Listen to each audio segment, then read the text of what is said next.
Welcome, everyone, to Wager Talk Extra Golf Edition. I am Andy Lang from WagerTalk.com, joined as always by my good friend Nick Borrman from WagerTalk.com, fresh off of the Open Championship. There were two big winners from last week, Brian Harman and Nick correctly picked Brian Harman to win. So congratulations, Nick. We're going to be going over the 3M Open today, and we're going to go over the course preview. We've got some really nice total strokes gained information, some outright finishing positions, DraftKings Darlings, all that good stuff. So we're going to get right into it. Nick, congratulations on your big win. Just tell us how you came to like Brian Harman, to play him on the outright, and then tell everyone where we can find you. And I know you got a really good special up at wagertalk.com. Well, first, I'd like to say, congrats to Brian Harman. His feat of actually winning the Open Championship was a little bit tougher than my feat of picking him to win the Open Championship, but I'm taking it nonetheless. Harman was a guy I actually previewed on Wager Talk today last week, kind of as he was hot coming in. He had three straight top 12 finishes heading into that week, and then each of the last 2 years playing at the Open were top 20s. One was the top 10, so he had good links quality coming in. He had good form going in. His putting, as you saw all week, that's all I kept talking about, was very good in strokes gain metrics the couple weeks leading up to the tournament. And what was missing for a while was his approach game, his irons, and he had been working a lot with his new coach to fine tune that, and it paid off big time. I mean, his game plan around that place was phenomenal. So it was just a lot of factors of really form and course history, not course history, but links in British Open history, that was doing well. And then there was just a little bit of insight of what he was working on with his coach. And you could just see him trending in the right direction because of that over the previous few weeks. So it was great. Obviously, a great result from myself and clients. That is outright winner number 10 this season, which started back in September. So basically one per month is the average we've hit over this course of this season so far, Andy. And right now we do have a great promo going on. Just kind of a thank you to the clients that jumped on for this year as it's about to end, and we can get, locked in for all of next year basically at this point. So you can get a 1-year golf package, which I play mostly outrights and leaderboard or finishing position bets. I sprinkle in a matchup here or there, but mostly it's those type of plays. For $199, and normally it's $399, Andy, so it's basically half price right now, $199. Don't need a promo code. You just go over to my page at wagertalk.com and you can grab that package, and this will only be up for probably a week to 10 days. So never been this low before. One-time chance. Grab it now. I think it's definitely worth it. Obviously, 10 outright winners is great. It'll be tough to repeat the feat, but I'm very confident in what I'm doing right now, and hopefully we can continue that as we move forward. And heck, maybe even find a couple more winners before this season's done. Yeah, it's a really great run, and we're going to go over some of the stats that Nick looks at and how to determine what his outright picks are. Let's go over the course. We are at TPC Twin Cities. This is I guess it's a fairly easy course. There's really not much to it. It's fairly flat. It's very wide. Like, fairways are very, very wide. They do have a lot of water, though. There's water on 15 holes. I wouldn't say the water's in play on a lot of the holes, but there you do have to kind of be careful here with it. It's 7,400 yards at par 71. There has been wind the last few years, which has kind of made it a little bit difficult, yet still. The guys, this is a birdie fest hole course. So you're going to see guys hitting a lot of fairways, dialing in their approach shots. There's quite a few bunkers around here. They're not difficult to get up and down out of. So it's a terrible job by TPC Twin Cities for their lack of flyovers on the hole by hole. The only thing out there is this Google Earth pictures and video of it. So I picked 3 holes I like. I want to go over here. Kind of shows you a pretty nice outlier of the course. We'll start with hole 12. It's 586-yard par 5. I like this driving opportunity. You can see the hazard there kind of jets out into the fairway. So you got a really, really bottleneck there on the fairway. So, some of the longer hitters may really, really give it a rip and try and keep the ball to the left side of the fairway or even in the rough, which is not terribly difficult. If they successfully hit it in the fairway or they get a good lie in the rough, they'll be able to go for it in 2 shots, which would be a really, really nice birdie or even eagle opportunity or they may come up just a little bit short on that one and maybe stretch this into 3 shots. But this is a course that you'll see the Bombers kind of get a little favorite because those par fives are kind of on the edge of going for it in two. The longer guys will absolutely be able to get there. Cameron Young will have no problem getting to these greens on the par fives in 2 shots. So this is kind of example of what you'll see in the par fives. We'll go to the next hole, which is hole 14.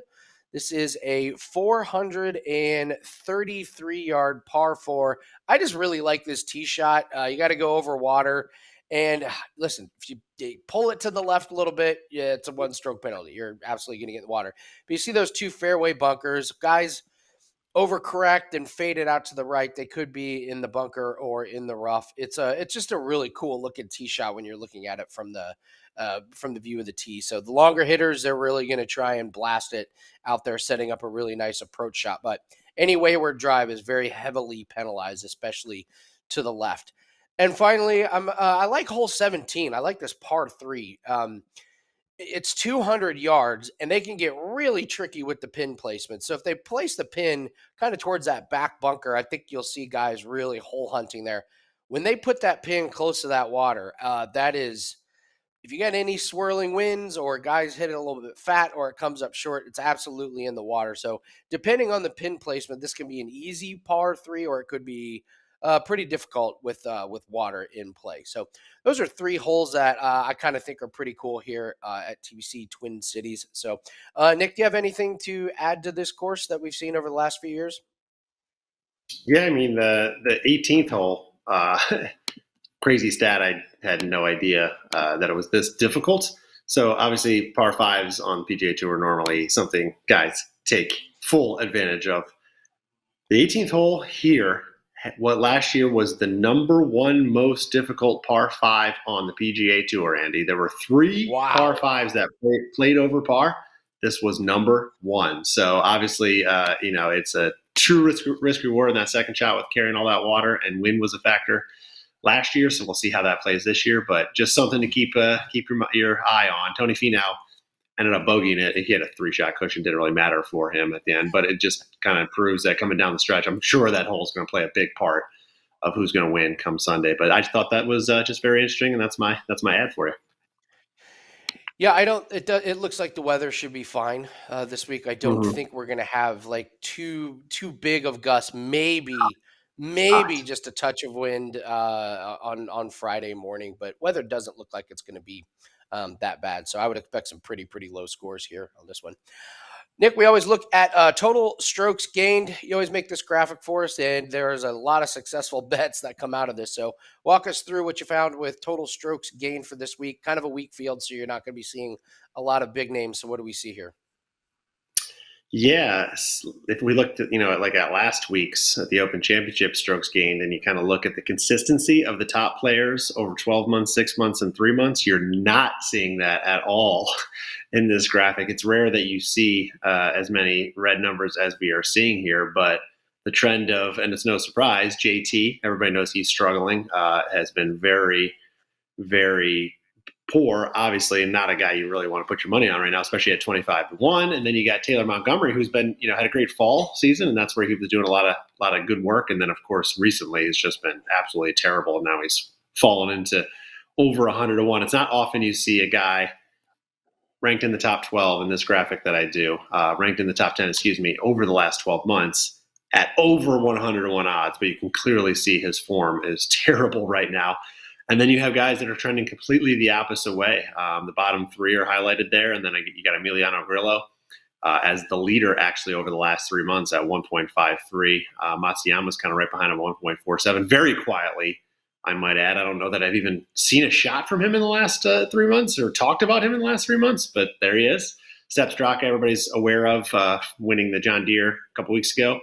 And then joint runner-up last week. And then Ryan Fox has consistently and quietly as well, although you and I are aware of him, he's been making a lot of cuts on both the PGA Tour and the DP World Tour. So that's it, Andy. There's a lot of the consistency, I guess you could say, this week is not like what you see at these deeper field events. So it's a little bit tricky. I'm going to probably splash a little bit of money on both guys that have been playing well over 12 months and guys that are surging over the last 3 months. I never like to put all my eggs in one basket. So I'll have a little bit on both, but I will probably avoid the guys like Taylor Montgomery and Justin Thomas that are just going completely the wrong way right now. Well, it's so important to look at what's happening recently, compare it to over 12 months. I noticed Taylor Montgomery was in there, and he's been a big fade, and it's all about putting with him. He was so hot with Mm-hmm. his putter. Last 12 months, plus 0.58 putting. Last 3 months, plus 0.31 big dip. Last 30 days, minus 0.73. He's just completely Scotty lost Scheffler? that. Uh, right. Yeah, Scotty Scheffler was one shot off of cashing my big play. All he needed to do was make I one of the know. many Sorry. four footers that he missed over there. So yeah, we see these guys lose their putter all the time, but Taylor Montgomery, good lord, completely gone away from him. So there's your total strokes gained. I'm going to take a look at players that can trip you up. We're going to take a look at three players that I think are a little bit overvalued. And we're going to start with Tony Finau. Nick did a good job showing he's just, man, he's kind of I don't want to say falling off a cliff because he's so talented, but he's a defending champion. He's probably the biggest name or the second biggest name. I bet he's going to be a popular choice, but man, I'm steering clear. It's been bad recently, and it's not been good the entire year, really. He's missed the cut in 3 out of the last 6 tournaments he's played in. No top 30 finishes in those 6 tournaments. His putting has been awful as it's minus 0.51 total strokes gained over the last 3 months. And putting is what won this tournament for him last year. He had a great read on the greens, made a lot of really kind of those like 10, 12, 15 footers. And he normally doesn't make those. He made them last year. I have not seen any indication that his putting is going to improve just for this week. Maybe he just loves the greens here, but I mean, he's going to have to finish top 3 in order to return value, and there's no shot that I'm putting money on Tony Finau. So I'm going to pass on him. I'm also going to pass on Hideki Matsuyama a little bit, and this is kind of one of those where I don't think Matsuyama is going to be awful this week, but I think he's overpriced. Price is a top 4 golfer. This guy has one top 5 finish in his last 25 tournaments. So if you're needing a top 5 finish from Hideki, you're asking for something that he has not been able to do recently. His putting is bad, minus 0.09 strokes gained putting this year. That's always been Hideki's Achilles heel, but it's just taking away from how good his tee to green game is. And this is a course where you are going to have to go low. You are going to have to make a ton of putts. And he can be really streaky with the putter. He can have a great day and then a bad day. But if you're going to have to go minus 20 or lower to try and win this tournament, I don't think an inconsistent putter is going to get you there. So he finished 7th back here in 2019. I think he's probably going to be in that between 10 and 20 finishing range. So yeah, maybe you could put him in your DFS. Maybe you could put him like as a top 40 play or maybe even a top 20 play. But I think he's just really overpriced. I won't be taking him in head to head, but during the price is a little bit too high. And then I feel bad fading this guy. It was awesome to see him get that win at the Barracuda. 21 years old, gets the big payday. I think people are just going to look at the stats and go, oh, he won last week and he was 9th 2 weeks ago. Now, Nick, those were at the Barracuda and the Barbasol. Let's calm down. Before that, he finished 35th, miscut 68th, miscut 56th, 43rd. And you want to talk about a classic letdown spot? Young guy getting his first win, huge payday. And for the year, he's only plus 0.32 total strokes gained and a horrific minus 0.51 strokes gained putting. So congratulations on the big win, but we love fading these random winners the very next week. So I imagine he's still going to be kind of basking in the glow of his first win, but I'm going to take no part of him. I think people are going to see the win and say, "Oh, he's playing really great." And they're going to put him in DFS lineups. I will steer clear. So Tony Finau, Matsuyama, Badia are the 3 guys that I think can trip you up. Nick, we're going to talk about an outright winner. You've already mentioned this man before. Tell us who you are. You have your eye on. What's his price, and what do you like about him? Andy, just a quick note on your players that can trip you up. I can't confirm this myself, but I did just see this morning that it's possible Batia withdrew from this event. So if that is the Told case, you he I wouldn't have a think good tournament. I told you I he think wasn't you going made to a do good well selection, here. but See? I don't know for sure. Smart man, smart man. Yes, Andy, outright winner this week. This is tricky. This week is tricky for me because there's a lot of different scenarios at play, and PGA Tour is a weekly grind, and trying to figure out travel, and how guys get up or down for a tournament week in and week out is difficult. So Sepp Straka, obviously in contention last week, was trying to come back on Harman. Clearly, nobody was able to do that, but he grinded all the way to a joint runner-up finish, and now he's got a quick turnaround, fly back to the United States, and play here in the 3M Open. It is a tough ask. So that is my asterisk I'll throw up on Sepp Straka, and I will let you know kind of my plan this week is to really make sure my outright and leaderboard card has a mixed bag of, all right, guys that are playing well and maybe contended last week versus guys that maybe missed the cut, got a little early flight back, or guys that didn't play at all last week. So you got to be careful not to make sure you don't put all your eggs in one basket, because I really don't know. Some guys can do it. Some guys are going to struggle with that. But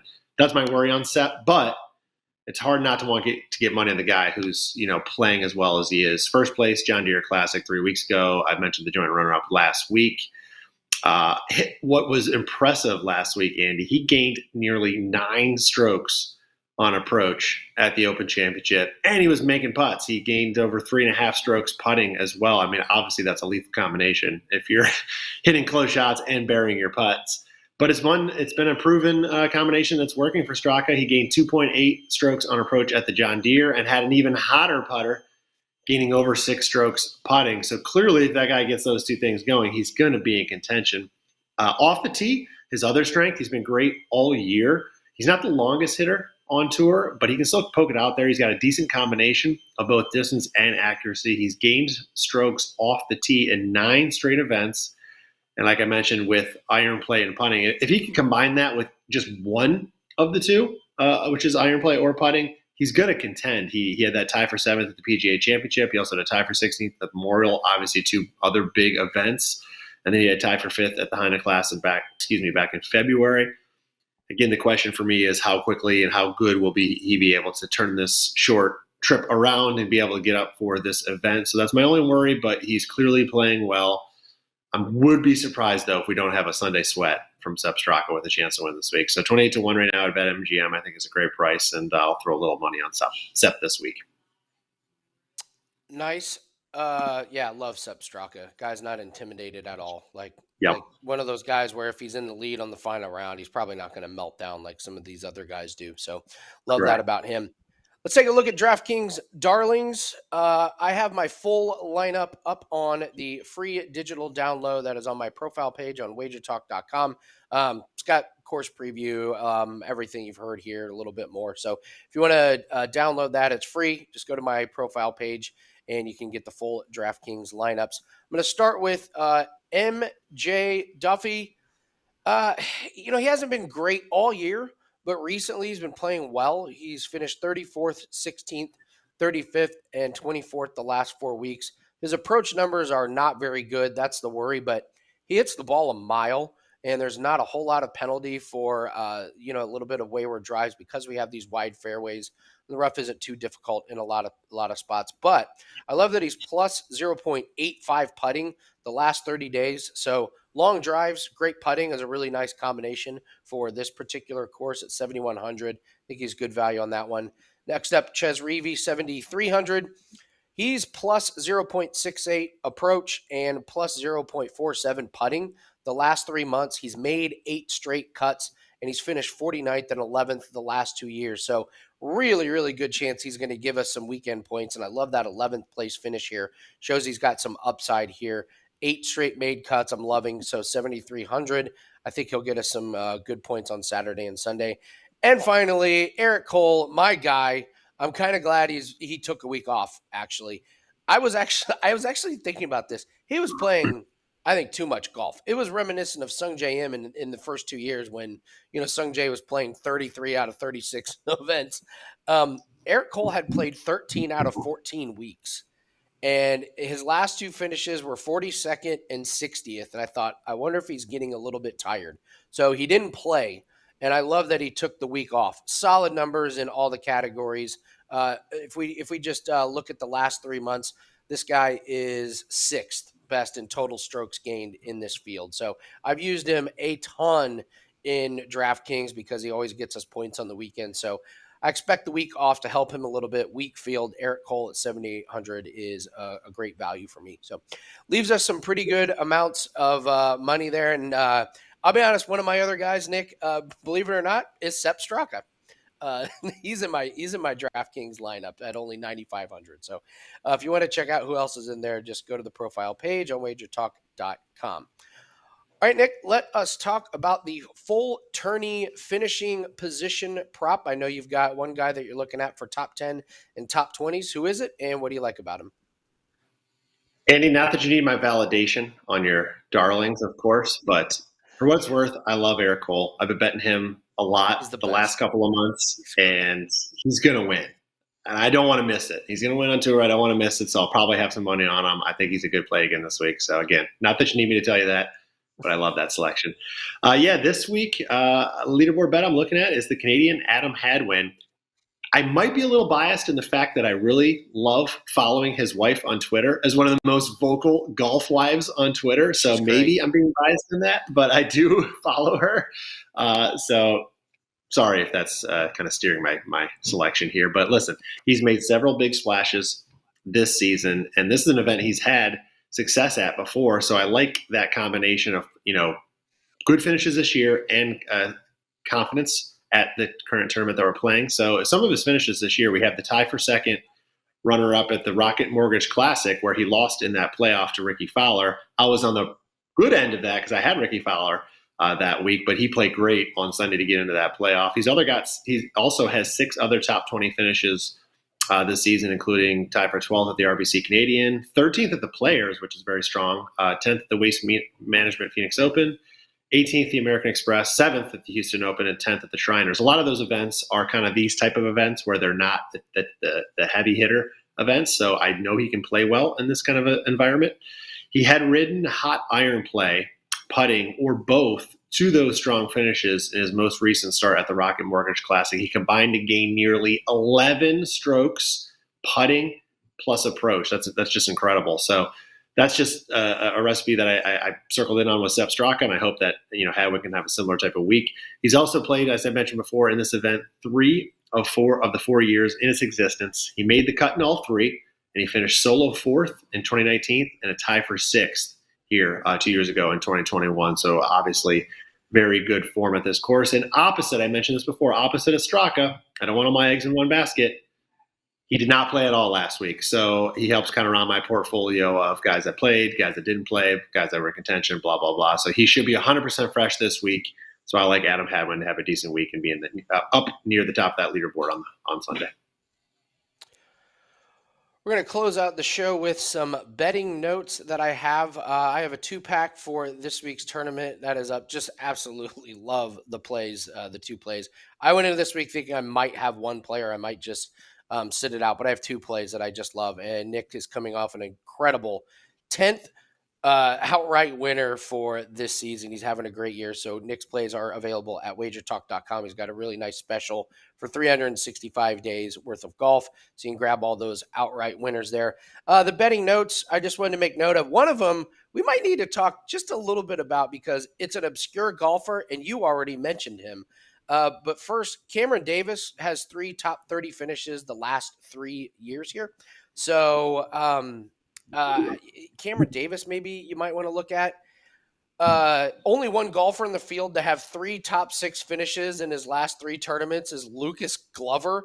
Of all people, yeah. Lucas Glover is the guy. And every time he's got that long putting great. He is. Couple awesome things about Lucas Glover.